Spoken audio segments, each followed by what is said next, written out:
কত সহজে আমি ২টি ডিম ভেজে নিলাম। ডিম ভাজা আসলেই সহজ। যেকোনো ছেলে বা মেয়ে ডিমটা তাড়াতাড়ি ভেজে তাড়াতাড়ি তারা খাওয়া-দাওয়া করে নিতে পারে। এখানে আমি ২টি ডিম ফেটে নিয়েছি আগে থেকে। কড়াইতে তেল দিয়ে দিচ্ছি।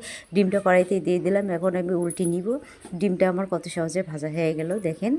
এখন ডিমটা আমি ঘুরিয়ে, ঘুরিয়ে ভালো করে ভেজে নিব।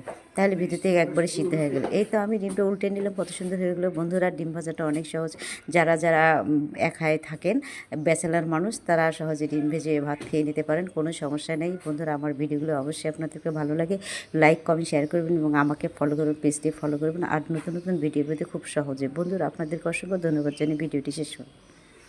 কত সহজে আমি ২টি ডিম ভেজে নিলাম। ডিম ভাজা আসলেই সহজ। যেকোনো ছেলে বা মেয়ে ডিমটা তাড়াতাড়ি ভেজে তাড়াতাড়ি তারা খাওয়া-দাওয়া করে নিতে পারে। এখানে আমি ২টি ডিম ফেটে নিয়েছি আগে থেকে। কড়াইতে তেল দিয়ে দিচ্ছি। ডিমটা কড়াইতে দিয়ে দিলাম। এখন আমি উল্টে নিব। ডিমটা আমার কত সহজে ভাজা হয়ে গেল দেখেন। এখন ডিমটা আমি ঘুরিয়ে, ঘুরিয়ে ভালো করে ভেজে নিব। তাহলে ভিতর থেকে একবারে সিদ্ধ হয়ে গেল। এই তো আমি ডিমটা উল্টে নিলাম। কত সুন্দর হয়ে গেল। বন্ধুরা, ডিম ভাজাটা অনেক সহজ।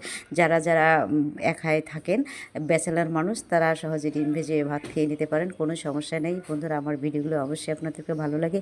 লাইক, কমেন্ট, শেয়ার করবেন এবং আমাকে ফলো করবেন, পেজটি ফলো করবেন। আর নতুন নতুন ভিডিও পেতে খুব সহজে। বন্ধুরা, আপনাদেরকে অসংখ্য ধন্যবাদ জানিয়ে ভিডিওটি শেষ করুন।